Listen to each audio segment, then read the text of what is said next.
सभी को जय जिनेन्द्र। ओम नमः सिद्धेभ्यः।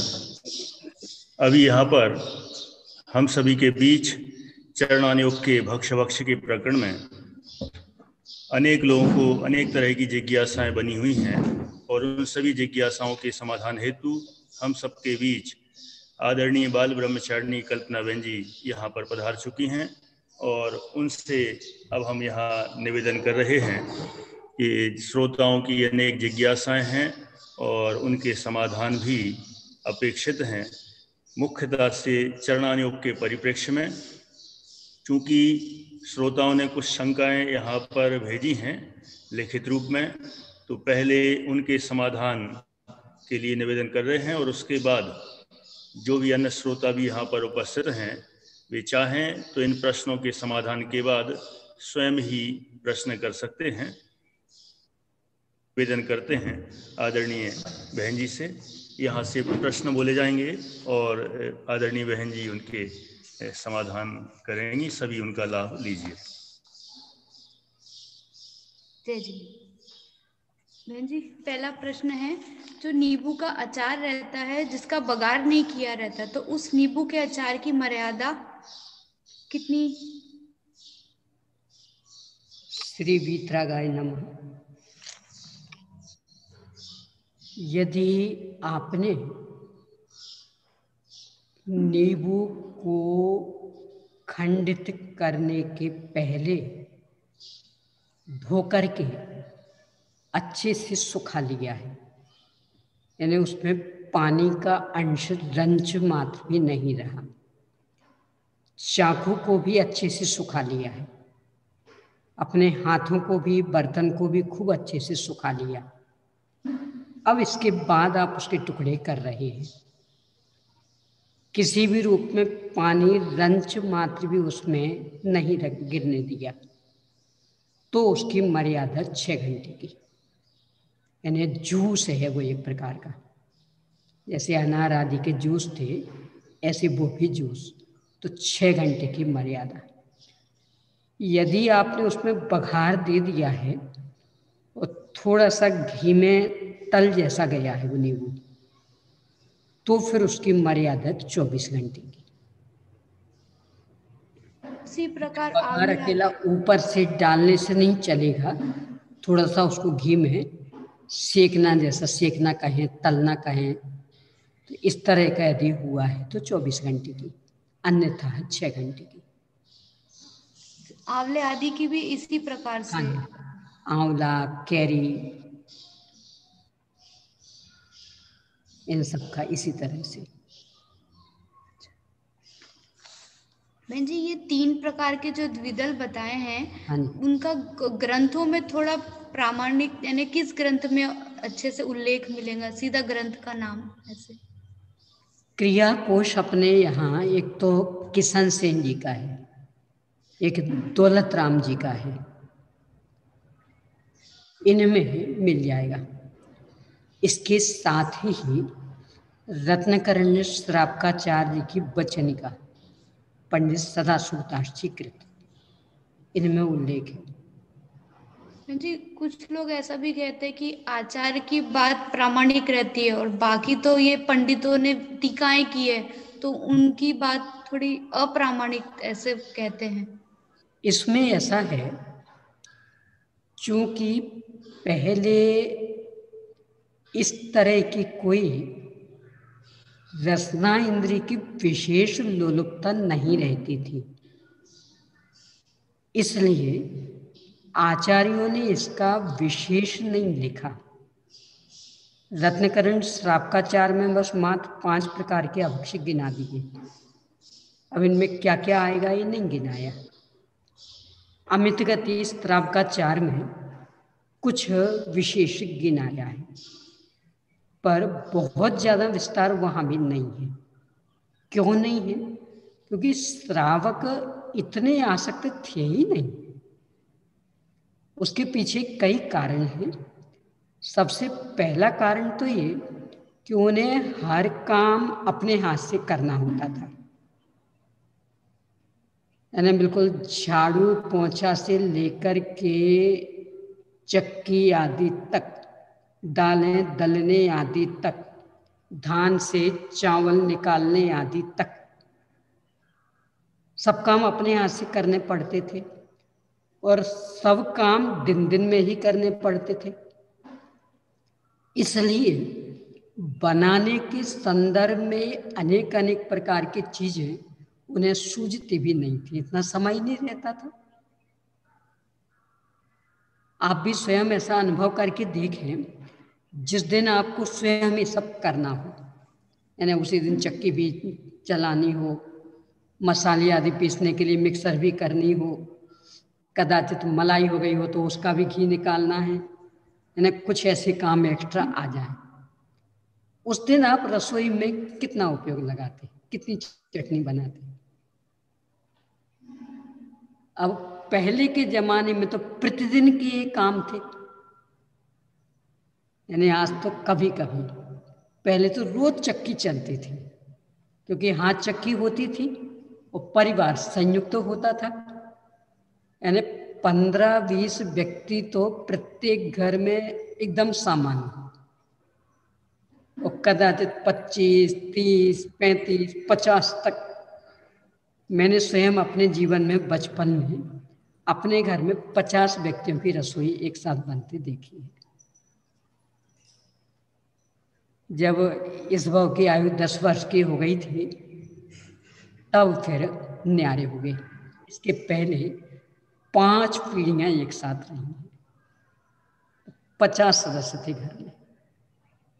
हम लोग बच्चे भी करीब करीब 22 थे हम लोग, भाई बहन सब, मतलब चचेरे ताऊ आदि के सब मिलके। एक छोटी सी पाठशाला तो हमारे घर में ही चल जाती थी और हमारी काकी जी लिया करते थे। तो इतने व्यक्तियों के लिए आटा आदि और सब हाथ चक्की से पीसना, तो चक्की का काम भी बिल्कुल ऐसा ही रूटीन वाला जैसे नहाने धोने का, ये हालत होती थी। तो रोज ही ये सब काम जब करना है तो फिर इन सब में कहाँ समय रहे उनके लिए, इन सब के लिए कहाँ शक्ति रहे। और आज के जैसे बार बार खाने का भी नहीं रहता था, सीधा सीधा 2 बार। सुबह ज्यादा हुआ तो बच्चों ने दूध पी लिया, बड़े तो वो भी नहीं लेते थे, सीधा लगभग 10, साढ़े 10, 11 के करीब भोजन, और फिर शाम को 4-5 के करीब फिर भोजन। कदाचित दोपहर को कोई जूस वगैरह, लस्सी वगैरह ये पी लें तो पी लें, अन्यथा नहीं। तो जब खुल करके भूख लगी होती तो उस समय तो सीधी सीधी दाल रोटी आदि खाने का ही भाव सबका रहता। तो ये सब इतने चलते भी नहीं थे, इसलिए आचार्यों ने इस संदर्भ में कुछ लिखा भी नहीं। इन्हें रत्नकरण श्रावकाचार में तो मात्र 5 के नाम ही दिए हैं। अमित गति श्रावकाचार में अमित गति आचार्य ने कुछ विस्तार दिया है। उन्हीं का अनुकरण करते हुए ये जो सकल भूषण यति, ये षटकर्मोपदेश रत्नमाला, मूल ये संस्कृत का ग्रंथ है, अपन ने संस्कृत नहीं छापी, तो मूल संस्कृत का ग्रंथ है, तो उसमें भी थोड़ा सा विस्तार है। विद्वानों ने जितना विस्तार किया उतना उन लोगों ने नहीं किया। क्यों? उनके जमाने तक आवश्यकता थी नहीं। अब आज तो ये जब से यांत्रिक जमाना शुरू हुआ, यानी हर कार्य मशीनों से होने लगी, तो फुर्सत मिलने लगी खूब, इसलिए फिर दुनिया भर के आइटम सोचने लगे, ये बना लो, ये बना लो, ऐसा कर लो, वैसा कर लो। पहले ये सब कुछ था ही नहीं। पानी आदि जैसी चीजें भी रोज का काम था दूर दूर से लाने का। बिरलों के ही घर में कुएं हुआ करते थे, अन्यथा तो बाहर से ही लाते, और बाहर से में 5 किलोमीटर से लेकर के 2-2 किलोमीटर तक की दूरी से लाते थे। तो कहाँ फुर्सत मिलनी थी। तो इसलिए आचार्य ने उस पर लेखनी नहीं चलाई, क्योंकि उनको लगता था आवश्यकता ही नहीं, कोई करता ही नहीं है ऐसा। हाँ जी। अगला क्वेश्चन, जैसे महिलाएं 3 दिन तो ये मोबाइल छूने का आपने निषेध बताया कि 3 दिन तो अपन को नहीं छूना चाहिए, तो जैसे सूतक पातक के समय भी यही नियम रहेगा जिन मोबाइल नहीं छूने का? सूतक में 10 दिन का होता है, पातक में 12 दिन का होता है, और वो भी पीढ़ी के हिसाब से। यानी चूंकि संयुक्त परिवार में लगभग 4 पीढ़ी आसानी से रहती हैं, तो 4 पीढ़ी तक तो पूरा सूतक पातक लगेगा, यानी 10 दिन का हो 12 दिन का। फिर 5वीं पीढ़ी से एक एक दिन कम होने लगता है। तो इस मोबाइल जैसे उसमें भी मोबाइल नहीं छूना है, सूतक पातक में भी नहीं, वो जिनवाणी है। मैंने आपको मार्ग बताया था कि आप मेमोरी कार्ड एक अलग रख लीजिए उसका,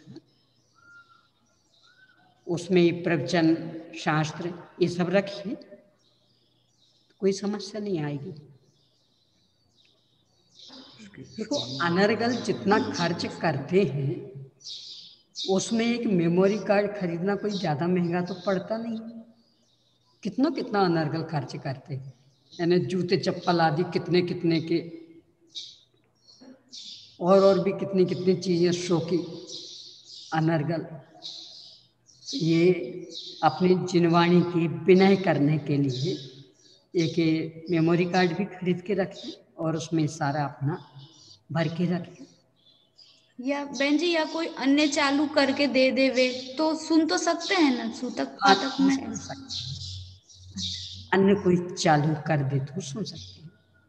बहन जी, ये प्रामाणिक किस ग्रंथ में मिल जाएगा कि ये नियम है इतने दिनों का? मूल में श्रावकाचार्य संग्रह है, सोलापुर जैन संस्कृति संरक्षक संघ सोलापुर, यहाँ से प्रकाशित श्रावकाचार्य संग्रह है 5 भागों में। तो यदि कदाचित मैं नहीं भूल रही हूँ तो लगभग 30वें भाग की प्रस्तावना। अपने जमाने के सर्वमान्य लब्ध प्रतिष्ठित विद्वान डॉक्टर हीरालाल जी साहब और डॉक्टर E.N. उपाध्याय, इन दोनों ने मिलकर के उसे लिखा है। करीब करीब 65-70 पेज के करीब की प्रस्तावना। उसमें सूतक पातक का, मासिक धर्म का बहुत सुंदर विश्लेषण किया है श्रावकाचार्य ग्रंथों के आधार से। उसे आप पढ़ सकते हैं। लगभग तो 3रा ही भाग है, कदाचित भूल रही हो तो 3रा नहीं तो 4था होगा। 3रा अथवा 4था, इन 2 में ही है प्रस्तावना, इन 2 विद्वानों द्वारा लिखी गई, पढ़ने योग्य है वो। अगला है, कुपात्र और करुणा दान में क्या अंतर है? करुणा दान में हमारे मन में उसके प्रति कोई बहुमान नहीं होता, भक्ति नहीं होती, किसी भी प्रकार से हम उसे बड़ा नहीं मानते। बस साधारण व्यक्ति है पर बेचारा परेशान है, दीनहीन है, इसलिए दे दिया उसकी आवश्यकता की पूर्ति के लिए। पर किसी भी रूप में हम उसे बड़ा नहीं मान रहे, पूज्य नहीं मान रहे, उसके प्रति कोई भक्ति भाव ही नहीं है, फिर जो दिया वह तो कहलाता करुणा दान। और कुपात्र दान में कि हैं वे अपात्र,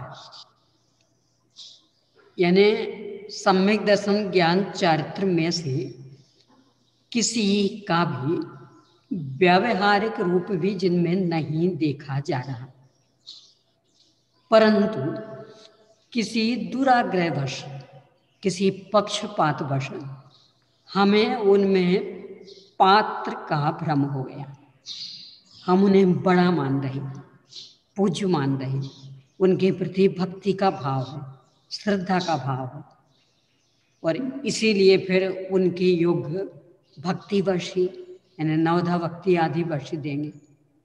तो वह सब दान कहलाएगा कुपात्र दान। यानी इसमें हमारे अंदर का भक्ति भाव जुड़ जाता है, उनके प्रति पूज्यता का भाव, बड़प्पन का भाव ये जुड़ जाता है। इसलिए यह है ज्यादा अनर्थकारी। और करना दान, इसमें कोई भक्ति भाव नहीं, बस एक साधारण व्यक्ति पर बेचारा परेशान हो रहा, दया आ गई, दे दी। तो करना दान उतना ज्यादा हानिकारक नहीं है, कुपात्र दान ही ज्यादा हानिकारक, क्योंकि इसमें हमारी श्रद्धा जुड़ गई, भक्ति जुड़ गई, और जबकि वे जिनागम के अनुकूल नहीं। जी एक बार कुपात्र और अपात्र का भी खुलासा कि कौन होते हैं कुपात्र और अपात्र में?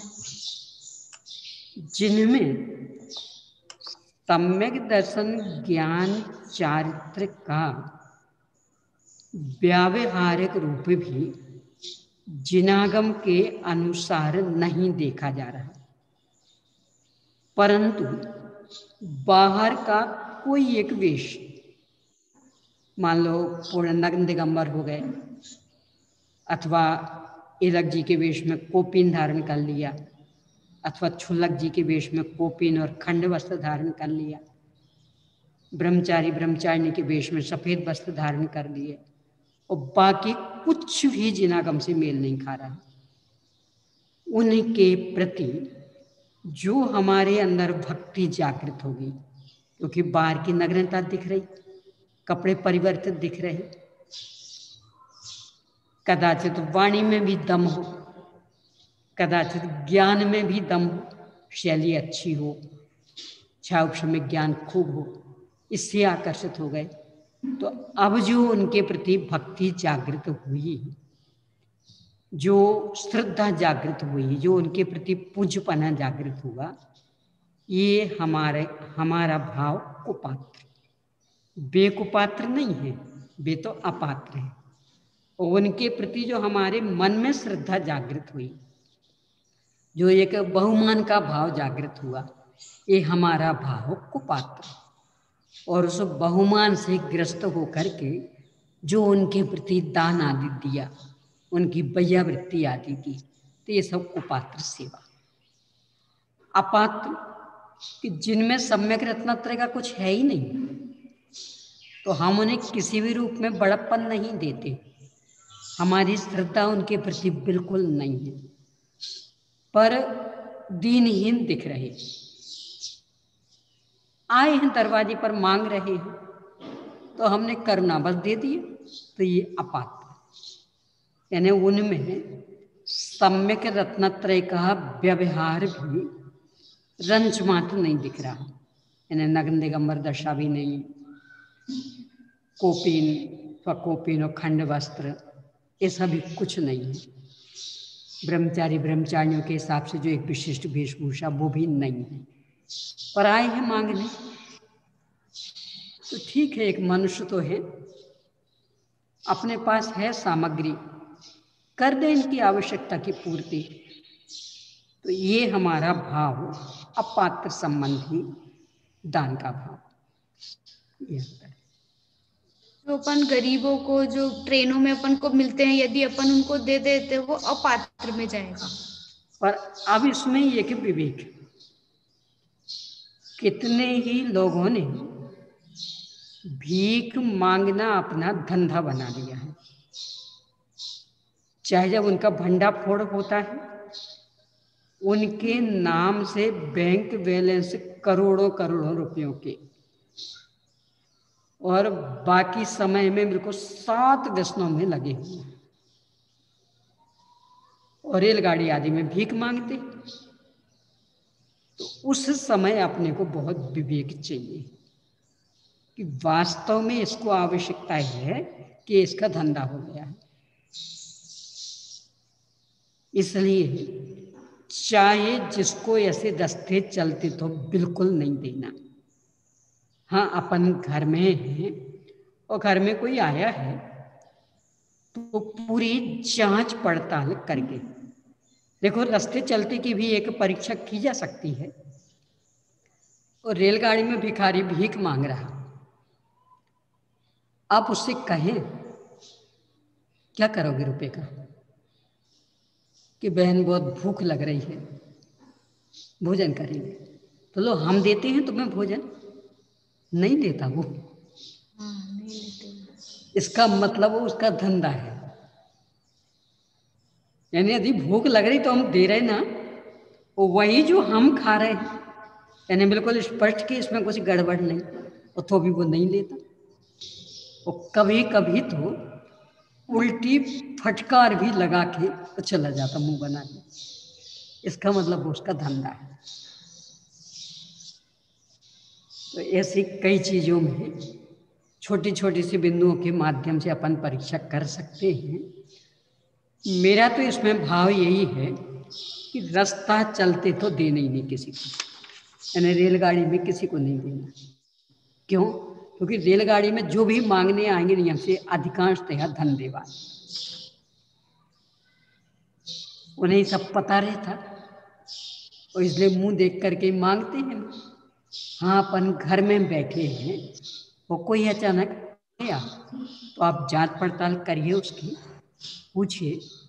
यदि हर तरह से हट्टा कट्टा दिख रहा तो आप उससे काम पर लगाने की बात करिए कि हम तुम्हें काम देते हैं।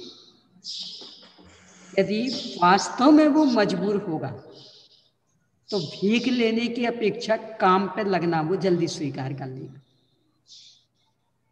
और बल्कि कृतज्ञता ज्ञापित करेगा। जाना तो जा सकते हैं, आने सारा भैया भैया जी, जाना हो तो जा सकते हैं। कर लो, आराम कर लो, कर लो कोई बात नहीं। जा नहीं, बहुत कोई बात नहीं, अभी तो काफी चलना है ना, सवाल नहीं तो कर नहीं वो तो ऐसा कर, चटाई बिछा के यहीं लेट जाए। आप मानो सुनो, बहुत तेज ये बुला ले, क्यों कोई दिक्कत नहीं, आवश्यकता पड़ेगी तो बुला ले। असल में जिनने ये सब किया है ना, वो बहुत व्यस्तता में आए हैं।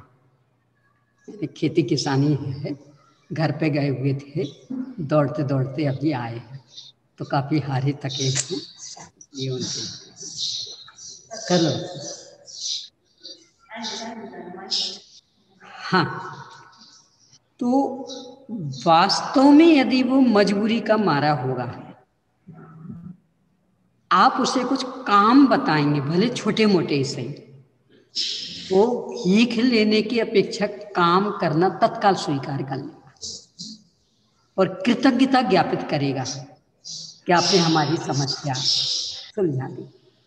तो इससे आप पूरी जानकारी लीजिए, और इसके बाद ही मान लो उसने काम स्वीकार कर लिया, आपने काम दे दिया, काम से पता तो लग जाता है कि इसकी कितनी आवश्यकता है, तो भले फिर ज्यादा दिक्कत नहीं, पर ये पक्का निर्णय करके कि वास्तव में इसको आवश्यकता है कि इसने भीख मांगने का धंधा बना लिया,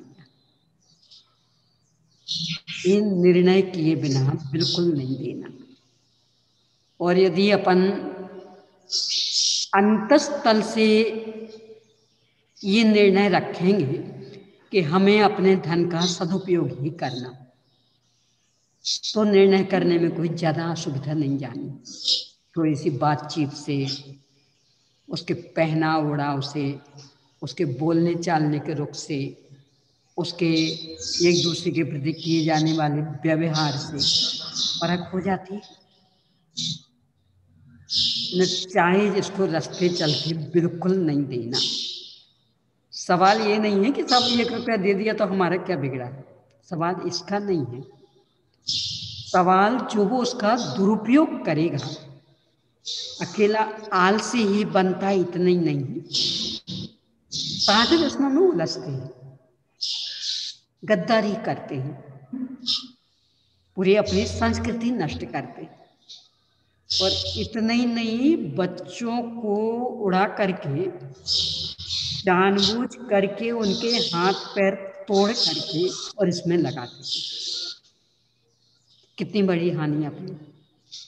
इसलिए रास्ता चलते तो कभी भी किसी को नहीं देना, और बाकी समय है पूरी अच्छी तरह से जानकारी लें आप। इसके बाद फिर जितनी आवश्यकता हो दे दें, कोई दिक्कत नहीं, और वो सब करुणा दान में आएगा। हाँ जी। बहन जी, ये अनाज को धोने सुखाने का और वो उनमें जीव न पड़े, इसके लिए क्या उपाय कर सकते हैं? यानी जो कोई कोई दवाई भी डालते हैं उसमें। इसके लिए उपाय ये है कि सबसे पहला उपाय तो ये है कि जिस अनाज का जो मौसम होता, यानी मंडी में आने का समय, आप उस समय ही खरीदिए। आपको बढ़िया भी मिल जाएगा और सस्ता भी मिल जाएगा, अच्छा भी रहेगा वो। यानी भंडारण किए हुए अनाज को खरीदने से जहाँ तक हो सके बचिए। जो खेत से सीधा मंडी में आया है उसको खरीदिए, पहली बात। अब इसके बाद में खरीद करके उसको छानने आदि के बाद में खूब अच्छे से धो लीजिए 3 बार के पानी से, यानी 3 बार करके। और फिर जब अच्छी धूप हो उस समय ही सुखाइए। खास करके अपने काम में आने वाली धान्य लगभग फरवरी से मई महीने तक के बीच में आने लगती। यानी फरवरी में धना वगैरह, फिर इसके बाद चना, फिर इसके बाद में तुअर दाल आदि, फिर इसके बाद में गेहूं आदि, ये उस समय आने लगते। उस समय आप मौसम से खरीद के रखिए, और उस समय धूप भी अच्छी रहती, खूब अच्छे से धो करके सुखा के रख लीजिए। जिन बर्तनों में आपको रखना है उन्हें भी खूब अच्छे से धोकर और खुली धूप में कई कई दिन तक सुखा लीजिए। उसी समय पतझड़ के मौसम में नीम की पत्तियां खूब गिरती एकदम पीली होकर के, तो आप उन पत्तियों को इकट्ठा कर लीजिए और फिर अच्छे पानी से धो करके उन्हें भी खूब सुखा लीजिए। ये तीनों चीजें तैयार हो गई।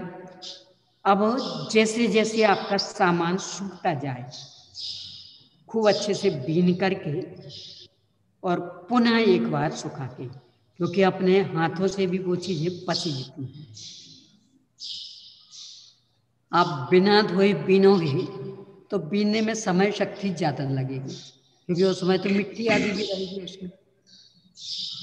धो करके बीनोगे तो मिट्टी आदि सब घुल गई होगी, तो मात्र कंकड़ कंकड़ ही बीनने पड़ेंगे। तो इसलिए धो करके बीनना ये ज़्यादा लाभदायक।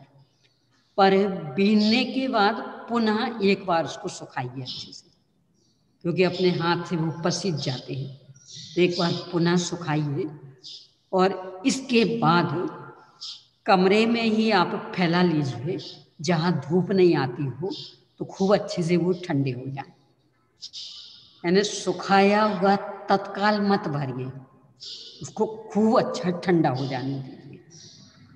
कमरे में आप बर्तनों में फैला के रखिए, पानी जहाँ नहीं पड़े ऐसे स्थल पर, तो खूब ठंडा हो जाने दीजिए। अब इसके बाद में जिस बर्तन में आपको भरना है उसमें वो जो नीम की सूखी पत्ती थी वो नीचे बिछा दीजिए, और उसके ऊपर एक कपड़ा डाल दीजिए, और उसके ऊपर फिर वो अनाज भर दीजिए। यदि आपको लग रहा कि ये हमें जल्दी जल्दी नहीं खोलना है, क्योंकि अपन साल भर का इकट्ठा कर लिया, एक ही बर्तन में तो करते नहीं, कुछ थोड़ा बहुत अलग भी रहता, तो जिसको आपको जल्दी जल्दी नहीं खोलना हो उस बर्तन में तो पूरा अनाज भरने के बाद पुनः एक कपड़ा बिछाइए, और उसके ऊपर वो सूखी नीम पत्ती बिछा दीजिए, और फिर एक कपड़ा बिछा के अच्छे से उसका ढक्कन लगा दीजिए। बिल्कुल ईयर टाइट हो गया। ये जो अन्य चीजें डालते हैं अपन, पाउडर वगैरह, ये तो शारीरिक स्वास्थ्य के लिए बहुत अधिक हानिकारक है, क्योंकि उसके बाद अपन धोने वाले तो है नहीं, तो वो सारा पेट में जाएगा। दूसरे, कदाचित भूल चूक से कीड़े हो गए तो उस पाउडर से भी सब मर जाएंगे, नीम की पत्ती से मरते नहीं, तो कदाचित हो गए तो वे जीवित रहेंगे। इस तरह का आप कर सकते। जी कोई कोई नीम की पत्ती को अनाज के अंदर भी डाल देते हैं, जैसे ऊपर नीचे तो लगाते ही हैं। ये भी है कि जैसे ये बड़ा बड़ा अनाज है, मान लो गेहूं है, मक्का है, ज्वार है, तो आप अंदर भी डाल देंगे तो कोई दिक्कत नहीं, आसानी से वो चीजें निकल आएंगी। पत्ती चूंकि एकदम सूखी हुई थी तो वो डलते डलते टूटने लगती है, वहां अनाज के धक्के से भी टूटने लगती। अब अनाज हो एकदम छोटा छोटा, मान लो आपके समा के चावल हैं, अपनी ये अपनी मूंग की दाल है, और भी ऐसी कोई छोटी छोटी चीजें हैं, तिली आदि है। अब इनमें आप वो डालेंगे तो फिर निकालना बहुत मुश्किल हो जाएगा, और जो उसमें समय और शक्ति लगेगी तो स्वयं आप इतने झुंझला जाएंगे कि लगेगा आप कभी नहीं डालना नीम पत्ती। ये समस्या है। इसके लिए एक उपाय कर सकते हैं, यदि आपको लगता है कि भाई कीड़े हो जाते हैं तो छोटे छोटे से एकदम सफ़ेद पतले मलमल के कपड़े, उनके टुकड़े करके उनमें वो नीम की पत्ती बांध दें अच्छे से कस के, और बोस अनाज के बीच बीच में डाल दें, तो उसकी गंध से कीड़े मकोड़े नहीं हो पाएंगे। यानी खुली डालने में तो असुविधा नहीं होती, पर जब उस अनाज को काम में लेना होता है तो उसमें जितना समय खर्च होता, शक्ति लगती, तो वो अपने परिणामों में झुंझलाहट लाए बिना नहीं रहता। उससे भी अपने को बचना है, समय भी बचाना। तो आप पतले कपड़े में बांध के डाल दीजिए, वैसे के वैसे निकाल लीजिए कपड़े, अनाज को काम में लीजिए। ये उपाय है सर्वोत्तम। और चूंकि कपड़े उस पर गलने तो है नहीं, जब वो अनाज आपका खत्म हो गया, उन कपड़ों को अच्छे से धो करके सुखा लीजिए, अगली बार में फिर भी काम आ गए।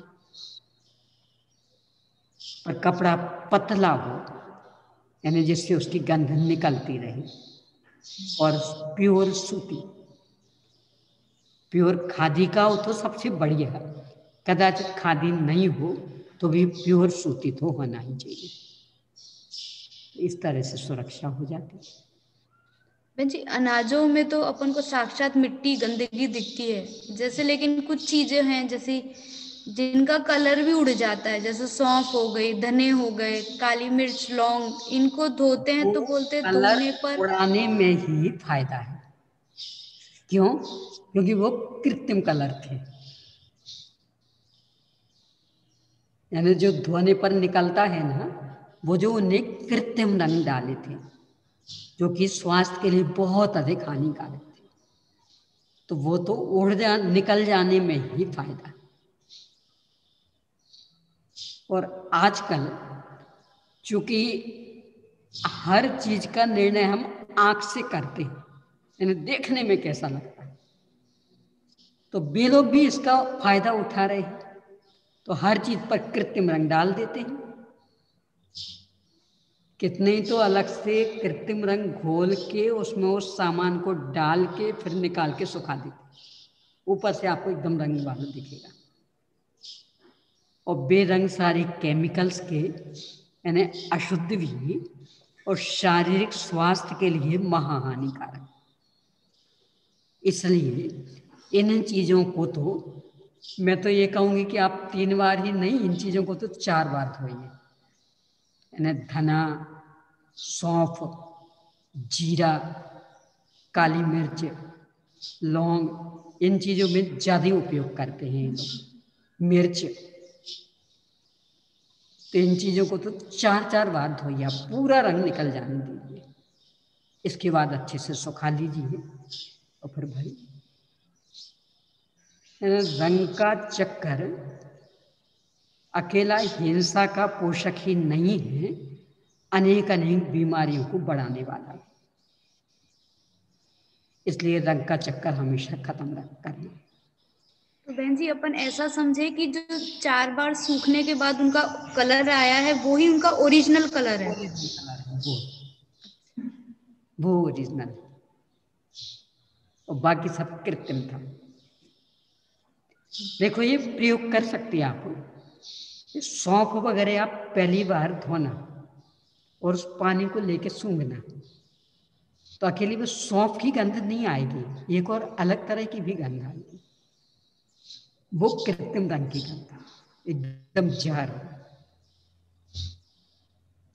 वो शारीरिक स्वास्थ्य के लिए बहुत अधिक हानिकारक। इसलिए इन चीजों को तो खूब अच्छे से धो करके और वो पूरा रंग निकाल दे।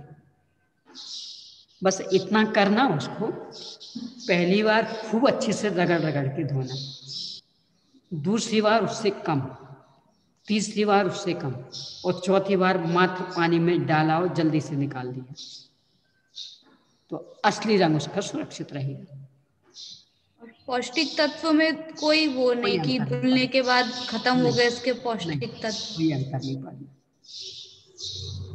बल्कि जहर निकल गया तो पोषकता सुरक्षित हो गई, यानी जो निकला है वो जहर निकला है।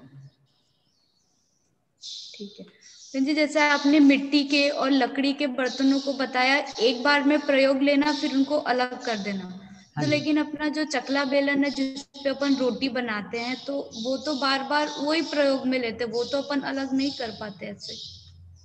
ये तो लकड़ी के बर्तनों को किस रूप में,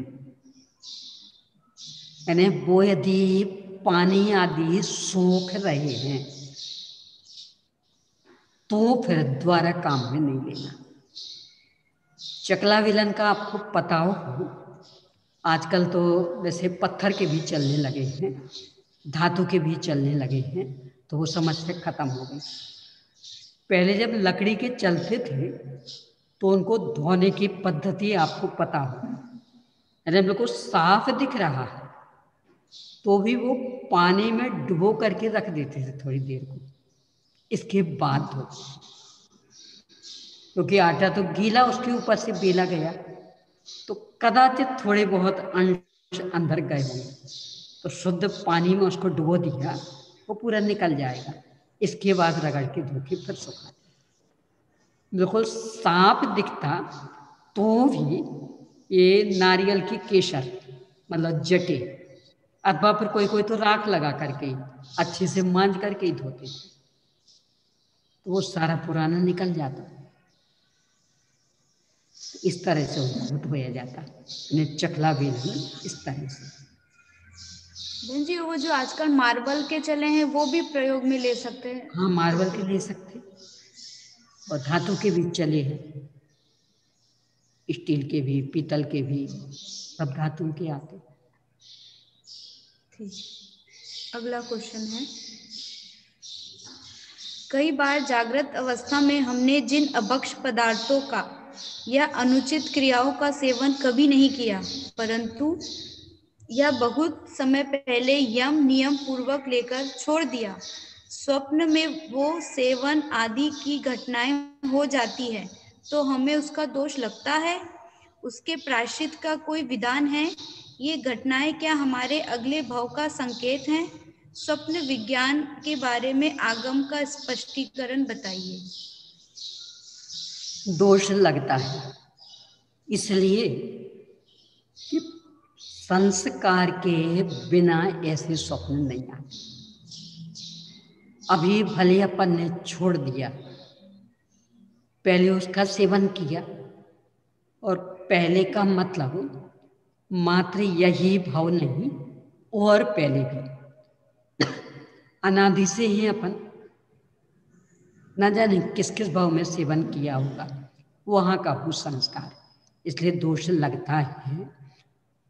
प्रायश्चित के रूप में जो चीज आपको सबसे प्रिय लगती हो उसको अपनी दृढ़ता के अनुसार, शक्ति के अनुसार 2 दिन के लिए, 3 दिन के लिए, 4 दिन के लिए छोड़िए, तो धीरे धीरे वो संस्कार समाप्त हो जाएगा। अब रहा स्वप्न विज्ञान। स्वप्न विज्ञान के ऊपर आचार्य ने बहुत लिखा है, न्याय के ग्रंथों में भी। अपने यहाँ एक ग्रंथ है प्रमाण मीमांसा, मेरे ख्याल से लगभग आचार्य विद्यानंद स्वामी की कृति है। नहीं, प्रमाण परीक्षा, प्रमाण मीमांसा, प्रमाण परीक्षा आचार्य विद्यानंद स्वामी की कृति है शायद। लगभग उनकी है, विद्यानंद स्वामी की। ठीक है। पहले शास्त्रीय अंतिम वर्ष के कोर्स में रहती थी, स्मारक में मैंने स्वयं पढ़ाया है उसे। लगभग विद्यानंद स्वामी के ही कोर्स उनके द्वारा लिखी हुई। उसमें स्वप्न विज्ञान का विस्तृत वर्णन है, अपने प्रमेय कमल मार्तंड में भी विस्तृत वर्णन, यानी न्याय के ग्रंथों में बहुत विस्तार से वर्णन। उसका कारण ही परीक्षामुख सूत्र का जो एक सूत्र, जागृत बोधियो स्वप्न, ऐसा करके मैं सूत्र भूल रही हूँ अपनी, तो उस सूत्र की मीमांसा, उस सूत्र की टीकाएं तो बहुत विवेचन किया। तो प्रमाण परीक्षा में उन्होंने स्वप्नों को 5 रूपों में विभक्त किया। वातजन्य, पित्तजन्य, कफजन्य, अव्यक्त वासना और अदृष्ट, ऐसे 5 भेद। वातजन्य, पित्तजन्य, कफजन्य, अव्यक्त वासना और अदृष्ट। अपने शरीर में मूल 3 धातु मानी जाती, वात, पित्त और कफ। इनका संतुलन रूप मतलब स्वस्थ दशा, और इनमें से किसी का भी संतुलन बिगड़ा मतलब अस्वस्थ दशा। जिसका संतुलन बिगड़ेगा स्वप्न उस तरह के आने लगेंगे। यदि वात का संतुलन बिगड़ गया तो आपको अधर में उड़ने के स्वप्न आएंगे। कोई भी चीज़ लांग रहे, इस तरह के स्वप्न, बिल्कुल अधर में पक्षियों जैसे उड़े जा रहे, अथवा इस मकान में थे, मकान की छत को लांग के अब उस मकान में चले गए, यहाँ से वहाँ तक चले गए लांग करके, ऐसे यानी हवा में अधर उड़ने जैसे स्वप्न आएंगे। ये वात असंतुलित हुआ तो। यदि पित्त असंतुलित हुआ तो आपको पानी के स्वप्न आएंगे। खूब पानी बरस रहा, हम नहा रहे हैं, कहीं तालाब है हम डुबकी ले रहे, कहीं नदी है हम उसमें प्रवेश कर रहे, यानी पानी संबंधी स्वप्न आएंगे किसी भी रूप में, बस पानी।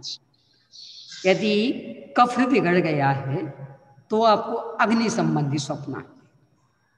आग लग गई, हम जल रहे हैं अथवा आग को बुझा रहे हैं, यानी किसी भी रूप में बस आग दिखेगी। इन्हें 3 स्वप्नों के संदर्भ में आचार्य श्री कहते, ये तो मात्र आपकी शारीरिक प्रकृति जन्म, यानी इससे तो आप सावधान हो जाइए कि आपके शरीर में ये धातु बिगड़ गई है तो जल्दी से उसको ठीक कर लीजिए, अन्यथा बीमारी उग्र रूप धारण कर लेगी। इसके बाद चौथे प्रकार के स्वप्न अव्यक्त वासना। ये क्या होती है अव्यक्त वासना? मान लो किसी कारण में आपसे चिढ़ गई, वो लगता खूब इनको डांटे फटकारे, पर नहीं बन रहा कोई प्रसंग। आखिर मानवता भी कोई मायने रखती, सबके बीच में रह रहे, तो एक अपशब्द भी आपको जोर से भी नहीं बोल पा रहे, पर अंदर खूब चल रहा, इनको डांटे फटकारे, इनका नुकसान करें, मतलब बहुत बहुत अंदर अंदर चलता है। तो ऐसा कुछ चलता होगा तो वो सब हम स्वप्न में कर लेंगे, यानी स्वप्न में आपको खूब गालियां दे लेंगे, खूब मारपीट कर लेंगे। ये कहलाती अव्यक्त वासना। अब ये 5 पापों में लगाना, यानी हमें मन में आ रहा है पेन चुराना, पर नहीं चुरा पा रहे, सबके बीच में बैठे रहते, तो वो स्वप्न में हम चुरा लेंगे। ये अव्यक्त वासना। हमें लगता है कि इस टेबल को तो तोड़ना है, पर डर है किसी ने देख लिया तो अभी समस्या होगी, तो स्वप्न में हम तोड़ लेंगे। यानी 5 पापों में लगाना है। बलात्कार आदि में भी कोई किसी को चाहता है और सीधे नहीं कर पा रहा तो स्वप्न में कर लेगा वो सब। ये है अव्यक्त वासना वाले। इनका संबंध भी और किसी के साथ नहीं, बस इसके साथ कि आपके मन में ऐसा चलता रहता है जगती दशा में, जागृत दशा में, तो आप अपने परिणाम को संभालिए। यानी यदि जागृत दशा में ऐसा नहीं चलता होता तो स्वप्न में ऐसा नहीं आता, और स्वप्न में ऐसा आया है तो इसका मतलब जागृत दशा में आपको इस तरह के कुछ ना कुछ परिणाम चल रहे हैं और आप कर नहीं पा रहे। समाज का डर है, परिवार का, मतलब कोई सा भी डर हो सकता, तो आप कर नहीं पा रहे, तो आप तत्व ज्ञान के बल पर इन परिणामों को संभालिए। इसकी ये 4 स्वप्न तो बिल्कुल बेकार है, मतलब इनका भूत भविष्य से कोई लेना देना नहीं, बस ये शरीर की प्रकृति जन्य और आपकी अव्यक्त वासना वाली। 5वें स्वप्न हैं वे हैं अदृष्ट, अदृष्ट सूचक। तो वे काफी कुछ भविष्य काल के सूचक भी होते। अपने जो तीर्थंकर की माता के 16 स्वप्न, भरत चक्रवर्ती के स्वप्न, अपने और भी 63 लाख पुरुषों की माताओं के स्वप्न हैं, जो रावण की माँ के भी सब आते हैं अपने यहाँ, जीवंदर कुमार की माँ के भी आते हैं। ये सब है अदृष्ट जन्म, यानी क्या घटना घटने वाली उसकी सूचना देने वाली। पर इसमें कुछ विशेष यानी परिस्थितियां, सिचुएशन चाहिए विशेष, कि व्यक्ति पूर्ण निरोग हो, सब तरह से संपन्न हो, कोई चिंताग्रस्त नहीं हो और आराम से उसने नींद पूरी ले ली हो, और लगभग ब्रह्म मुहूर्त के पहले पहले अचानक, और इसके बाद नींद खुल गई, फिर नहीं सोया। इस तरह की परिस्थिति में जो सपने आते वे कुछ घटनाओं के सूचक होते, शुभ अशुभ दोनों ही प्रकार की घटनाएं, तो महत्व मूल उनका होता। इस स्वप्न विज्ञान अपने यहाँ बहुत बड़ा है, यानी आचार्य ने बहुत लिखा इस पर। वर्तमान युग में तो चाहे जिनके संदर्भ में मिल जाएगा, और न्याय के ग्रंथों में भी बहुत मिलेगा, परंतु अभी आप इसमें उलझिएगा मत। क्यों? वर्तमान युग साक्षी है, न्याय साक्षी है, तो क्यों नहीं उलझना कि उसके ज्ञाता अब लगभग दुर्लभ। तो आप यदि उलझे और कदाचित उल्टा सीधा पड़ गए, आप व्यर्थ में वर्तमान खो देंगे, ये उसी चिंता में रहेंगे, और ये ऐसा हो गया तो ऐसा हो गया तो, और कदाचित हो सकता है स्वप्न उल्टा हो। वो स्वप्न वेदता कह रहा था अपने को कि हम तो स्वप्न वेदता हैं, और उसको सही ज्ञान ही ना हो। स्वप्न विज्ञान ये मिथ्या नहीं है, ये तो परम सत्य है, परंतु हम जिसे कह रहे हैं कि ये हमारा स्वप्न ज्ञान सही, इस पर हमेशा प्रश्न चिन्ह रहेगा। क्यों? क्योंकि आजकल सारा ज्ञान भी व्यवसाय का रूप धारण कर चुका, कमाने का चक्कर रहता है सबको, इसलिए फंसाते हैं ग्राहकों को। तो इसलिए उस चक्कर में उलझना नहीं। ज्योतिष ज्ञान के संदर्भ में भी यही, ज्योतिष विद्या मिथ्या नहीं है, परम सत्य है। परंतु हम जो कह रहे कि हमें ज्योतिष का ज्ञान, इस पर हमेशा प्रश्न चिन्ह लगा रहेगा। क्यों? कि व्यवसायीकरण हो गया, हमने तो धंधा बना दिया, तो बिना उसके भी कुछ भी कहेंगे, दो चार बात में तो सही निकल ही आएंगी और बाकी गलत निकलेंगे तो कौन आने वाला टोकने को। और हम कहीं होंगे, वो कहीं होगा, तो कहाँ शिकायत के लिए अवसर। और शिकायत करेगा भी तो हम कह देंगे उस समय तो ऐसी स्थिति थी, अब बदल गई तो हम क्या करें। ग्रहों की स्थिति कोई एक सी थोड़ी रहती। यानी कोई भी चीज जब व्यवसाय का रूप धारण कर लेती है तो नियम से उसकी प्रामाणिकता समाप्त हो जाती है। इस स्वप्न विज्ञान, ज्योतिष विज्ञान, ये हस्तरेखा विज्ञान, ये सब आजकल व्यवसाय के रूप में आ गए हैं, इसलिए इनकी प्रामाणिकता की कोई गारंटी नहीं है। तो अपने उपयोग को उसमें उलझाने से बचाना। अपने पास इतना ये सब बढ़िया है ना, जो भी है उसको सहज स्वीकार करना सीखें और पहले से ही अपनी ये मानसिक तैयारी रखें कि हर संयोग का वियोग अवश्यम भावी, और किसी भी तरह का संयोग हो सकता। कोई नियम नहीं कि इनके साथ ऐसे संयोग बनेगा कि ऐसे संयोग बनेगा। तो अपनी मानसिक तैयारी हमेशा रखें और संयोगों की स्थिति में ही संयोगों से भिन्न असंयोगी तत्व की साधना करते रहें, तो परिणाम निकलेगा कि किन्हीं भी संयोगों से प्रभावित नहीं होंगे। तो मिल जाए तो भी सहज स्वीकृत, और नहीं मिले तो भी सहज स्वीकृत, चले जाएं तो भी सहज स्वीकृत, आकुल व्याकुल होंगे ही नहीं। तो ये उपाय है। पर ज्योतिषियों के चक्कर आदि में, स्वप्नवेत्ता आदि के चक्कर आदि में फंसना ये वर्तमान में बिल्कुल भी उचित नहीं है। यानी अनावश्यक आप आकुलता में फंस जाएंगे, आर्द्र ध्यान में उलझ जाएंगे, इसलिए उनके चक्कर से बचाव करना। हाँ जी। अगला है, सेंधा नमक की डली की पहचान कैसे करें?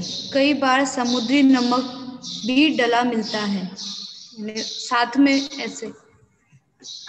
जो असली सेंधा नमक होगा उसमें आप हाथ में डली लेंगे तो एक अलग तरह का भारीपन रहेगा।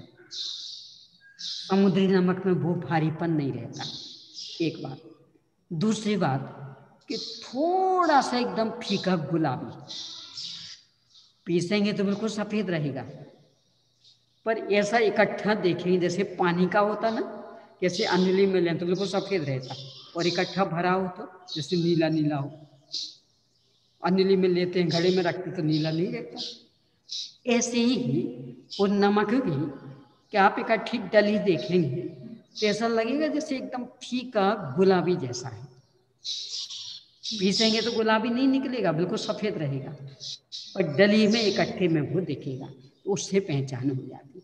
यानी एक तो भारीपन उसका विशेष होगा, और थोड़ा सा यानी अंदर अंदर आप जितनी बारीकी से देखेंगे तो जैसे अंदर किसी ने गुलाबी रंग उसमें भर दिया हो, इस तरह का एकदम फीका गुलाबी रहेगा, उससे पहचान हो जाती। आजकल सेंधा नमक भी कृत्रिम भी बनने लगा है, उसमें डली में चमक विशेष रहती और गुलाबीपन नहीं रहता, उससे भी सावधान रहना। यानी अकेला समुद्री नमक ही नहीं, सेंधी नमक के नाम से भी कृत्रिम नमक, कीमत में भी वो उसकी अपेक्षा सस्ता आता है, कीमत से भी फर्क पड़ जाएगा। यानी जो प्योर सेंधा नमक होगा खदान वाला, वो अपेक्षाकृत महंगा रहता है और उस तरह की चमक भी नहीं होती। और जो कृत्रिम रहेगा उसमें चमक भी रहेगी, तुलनात्मक सस्ता भी रहेगा, और गुलाबीपन या तो होगा ही नहीं, और होगा तो बहुत बहुत कम। यानी प्योर की अपेक्षा इसमें एकदम कम दिखेगा। इससे भी बचाव करना। ये तो जो मैंने कहा था ना कि व्यवसाय का रूप जो भी धारण कर लेता, अब उसकी प्रामाणिकता का कोई भरोसा नहीं। यानी क्या क्या मिक्स हो जाएगा कुछ नहीं कह सकते, ये स्थिति। हाँ जी बहन जी, समय हो रहा है, एक आखिरी क्वेश्चन ले लेते हैं। नियम लेने के मापदंड क्या है? लोग अष्टमूल गुण के स्थूल पालन, आलू प्याज, रात्रि भोजन के त्याग को भी यह कह देते हैं कि नियम लेंगे तो फंस जाएंगे, कभी टूट गया तो प्रतिज्ञा भंग का दोष लगेगा, यह कहकर जीवन भर ये दोष करते रहते हैं। क्या सबसे प्राथमिक स्तर के जैनाचार में भी अतिचार या मुश्किल के भय से नियम ले लेना या नहीं लेना यथाशक्ति क्या ऑप्शन रहे दोनों में? जो चीजें पूर्णतया अभक्ष्य हैं, अपनी जैन संस्कृति में सर्वथा निषिद्ध है, उनके त्याग में इस प्रकार के सोच विचार के लिए कोई अवसर नहीं। उनका त्याग तो एक झटके में और शक्ति आदि का विचार किए बिना। क्यों? आपने मांस त्याग दिया, यानी हम जीवन भर मांस नहीं खाएंगे, अब इसमें शक्ति का क्या विचार करना? रोटी का संबंध तो शक्ति के साथ हो सकता है, मांस का, मदिरा का, मधु का, आलू प्याज का, यानी जिन्हें चीजों के अल्टरनेट हैं और अपनी मूल संस्कृति में ही सर्वथा निषिद्ध। इस स्तर के निषिद्ध कि जैनेतरों को भी भले अभी लगभग 75% जैन करने लगे, तो भी अभी भी जैनेतरों के मन में ये बात बसी कि जैन लोगों के यहाँ ये नहीं चलता। यानी आलू प्याज लगभग 75% खा रहे, मध्य मांस मदिरा का भी सेवन 75% कर रहे, तो भी जैनेतर अभी भी ये कहते हैं, नहीं जैन लोग ऐसा थोड़ी करते। यानी जो इतनी अधिक प्रसिद्ध कि जैन ऐसा नहीं करते, रात्रि भोजन का भी यही, अनछने पानी का भी यही, तो इनमें फिर शक्ति आदि देखने के लिए कोई अवसर नहीं। ये तो एक झटके में सर्वथा निषिद्ध, सर्वथा त्याग जीवन भर के लिए, इसमें कोई मर्यादा ही नहीं। अब इसके बाद जो भक्ष्य पदार्थ हैं उनसे अपनी आसक्ति कम करने के लिए अपनी ही शक्ति आदि का विचार करना पड़ेगा। अकेले अपनी शक्ति नहीं, अपना परिवार, अपना कुटुंब, देश, निवास स्थान, अपने सहयोगी, अपनी मेजॉरिटी किन के बीच में उठना बैठना पड़ता, इन सब का विचार करके फिर प्रतिज्ञा लेना। मोक्ष मार्ग प्रकाशक जी में इस संदर्भ में बहुत सुंदर विश्लेषण है, प्रतिज्ञा कैसे लेना। तो पहले तो उस चीज का गुण दोष विचारे, अपनी शक्ति विचारे, मात्र वर्तमान परिणामों के आधार से प्रतिज्ञा नहीं ले बैठे, पूर्वा पर विचार करे, अपना पूरा परिकर भी सोचे, अपने ऊपर कितनी जिम्मेदारियां ये भी सोचे, इसके बाद फिर ले, और लेने के बाद परिणाम इस तरह से रखे कि हमेशा उस प्रतिज्ञा के प्रति बहुमान जगता रहे। ऐसा न लगे अरे कहाँ से फंस गए, बल्कि गौरव का भाव जगे। इस तरह के भावों में प्रतिज्ञा लेना। पर जो सर्वथा निषिद्ध, जिन्हें जैनेतर भी ये कहते कि जैनी लोग ऐसा नहीं करते, उनके संदर्भ में सोच विचार के लिए कहीं कोई अवसर नहीं, एक झटके में उनका सर्वथा त्याग। देखो आजकल पद्धति बदल गई है। पहले तो जैसे ही बच्चा 1.5 महीने का हुआ और माँ भी मंदिर जाने योग्य हुई तो मंदिर के दर्शन कराने ले जाते थे, अलग से सामूहिक रूप में ही, मतलब कार्यक्रम जैसे का रूप दे करके। और वहाँ बच्चे को 8 मूल गुणों की प्रतिज्ञा देते और माता पिता को बिठा के कहते कि जब तक ये बच्चा 8 वर्ष का नहीं हुआ तब तक इसके 8 मूल गुणों के पालन करने की पूरी जिम्मेदारी आपकी। और वो 45 दिन के बच्चे को दिला देते और पूरी जिम्मेदारी माता पिता को सौंपते। जब 8 वर्ष का हो जाता तो पुनः एक छोटा सा कार्यक्रम करते और फिर मंदिर जी में ले जा करके उसकी जिम्मेदारी उस बच्चे के ऊपर सौंपते कि बेटा अब तुम्हें संभालनी है, अब माता पिता टोका टोकी नहीं करेंगे।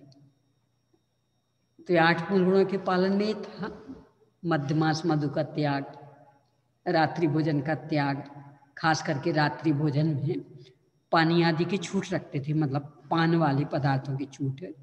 बाकी खाद्य स्वाद लेह इनका त्याग, जमीकंद आदि का त्याग, होटल आदि का त्याग। ये तो अपने 45 दिन के बच्चे को दिलाए जाते थे नियम, कोई उसमें ऑप्शन नहीं रहता था, सर्व था, क्योंकि तो मूल जैन संस्कृति से जुड़े हुए, तो इसमें समझौता नहीं होगा। रही ये टूटने आदि के बहाने की, देखो ये सब पूर्णतया बहाने हैं। पहली बात तो ये कि टूट गए तो पहले आप ये तो बताइए कि आप कब तक इस मनुष्य पर्याय में, कितने दिन तक है। तब कल टूट गया तो पहले आप लिखित दीजिए कि हम कल तक जिंदा रहेंगे। भले रह लें पर लिख के दे सकते, बोलो 1 सेकंड का नहीं दे सकते। क्यों? हट्टी कट्टी भी जाते। अपने यहाँ तो कितने केस ऐसे बन गए, बढ़िया स्वाध्याय करते करते चले गए, यानी प्रवचन की गद्दी पर थे, बढ़िया स्वाध्याय कर रहे थे, यानी आवाज आदि से भी कुछ ख्याल में नहीं आ रहा था कि कुछ तबीयत गड़बड़, बढ़िया हट्टे कट्टे। कितने तो गायक, ये अपने कौन से एक रहे ना, ये उत्तर प्रदेश में जिनका स्टेज पर ही देहावसान हो गया था, गायक थे एक, ये मेरे ख्याल से शायद डीपी कौशिक या ऐसा कुछ थे कोई, यानी बहुत प्रसिद्ध गायक थे। तो गाते गाते ही जो जन्म से अंधे थे, याद आ रहा हो नाम यदि तो, रविंद्र जैन, रविंद्र जैन, वो थे अंधे थे, कौशिक थे अंधे। हाँ हाँ जन्मांध अंधे थे। हाँ जो भी हो, मैं नाम भूल रही हूँ। अपने मैनपुरी के आसपास ही कहीं बड़ा भव्य कार्यक्रम था, उसमें संगीत दे रहे थे। तो चूंकि इन लोगों की ये पद्धति रहती, एक लाइन पढ़ ली और फिर वे चुप हो जाएंगे और बाकी वाद्य यंत्र पर चलता। तो बस ऐसे एक लाइन बोल के चुप हुए, वाद्य यंत्र पर चला, अब वो दूसरी लाइन बोला ही ना, तो क्या हुआ भाई, देखा तो गए थे। मैं इससे ये कहना चाह रही कि जीवन का कोई भरोसा है, यदि कभी टूट गई तो, अरे प्रतिज्ञा टूट गई तो की बात अपने ही मनुष्य पर टूट गया तो इसका ही ठिकाना नहीं है।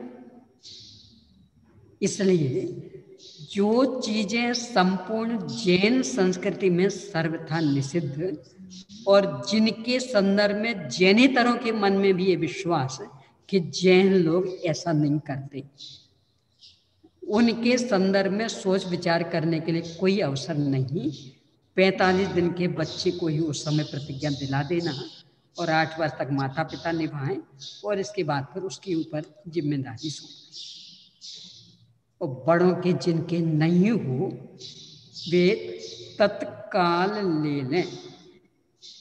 अपना जैनत्व कलंकित नहीं करना हो तो, और जैनत्व पर ही कलंक लगाना हो तो बात की बात, फिर तो उसके लिए तो कोई उपाय है नहीं। आजकल चूंकि अपनी संस्कृति बिगड़ गई है, पहले तो अलग से एक कार्यक्रम हुआ करते थे, अभी थोड़े से पुनः जागरण हो रहा है। अपने बीना के आदरणीय बाल ब्रह्मचारी संदीप जी सरल, संदीप सुदीप के नाम, ये अपने अनेकांत ज्ञान मंदिर के संदीप ही नाम है। हाँ वही है। तो वे हर वर्ष ये कार्यक्रम कराते हैं और जगह जगह कराते हैं। तो वर्ष भर में करीब 8-10 उनके कार्यक्रम हो जाते हैं। तो उनमें अलग से ये प्रतिज्ञा है, यानी 8 मूल गुण पालन की, वो अपने मिशन में अभी नहीं हो पाया है, करना चाहिए, यानी बहुत अधिक आवश्यक। और वर्तमान माहौल में तो और ज़्यादा आवश्यक है। उसमें भी तो ये भी नियम दिला देते, कितनी ही परेशानी हो संकल्प लो कि आत्महत्या नहीं करेंगे, सुसाइड नहीं करेंगे और विजातीय विवाह नहीं करेंगे, ये प्रतिज्ञाएं भी जोड़ देते। तो शुरू से वो मानसिक तैयारी होने लगती, तो आगे आने पर अपने आप अपनी संस्कृति सुरक्षित। मैं तो ये चाहती हूँ कि अपने मिशन में भी इस तरह का कदम उठाएं।